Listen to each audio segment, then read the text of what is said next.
Minimum burner not performing according to MIs. Time to strip this beast out, give her a clean.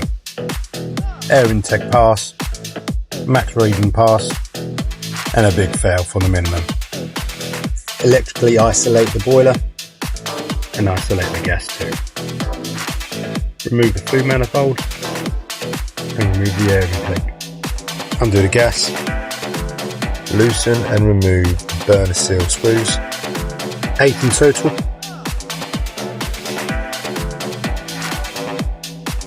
Got to love the rears.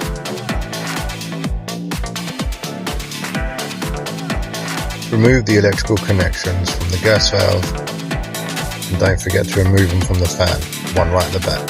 A little bit awkward to get. Try wiggling that off back, change hands. Clip and pull down. Let's remove that burner. Here it is. Doesn't look very dirty, but let's put it up against some light.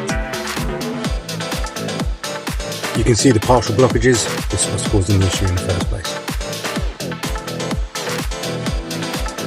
So more specks of light, cleared the blockage. Let's get it tested. So the burner's back in. Let's make sure everything's flush. Replace the burner seal. Using the pick, take off from the corner and just pull off. Open the new burner seal, starting from the top corner of the burner, using the grooves and just slide everything in. Easy.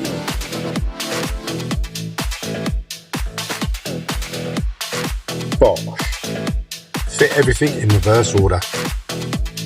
I got asked what spanners I use. The backhoe's 8 and 6 inches. Brilliant piece of kit. Covers back on. Let's get this thing tested. Remember to put your analyzer outside. The Cane 458. Let's get this into maximum burning rate. Before you test, let it get to temperature. 72%, 91%, 96%, 100%. Let's analyze.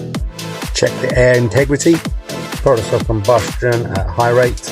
And when you do the minimum, make sure you remove the analyzer, let it get some air, then stick it back in. Don't leave it in there to gas it out. And don't forget to replace the flue cap. Air integrity looking good, maximum looking good, and the minimum looking good. Let's compare to MIs. CO2 plus or minus 0.5, scroll over to the 150, 9.44 and 8.51. We did it, man! And again, I forgot my gloves. I had it sat me all along. Frick. Big wipes!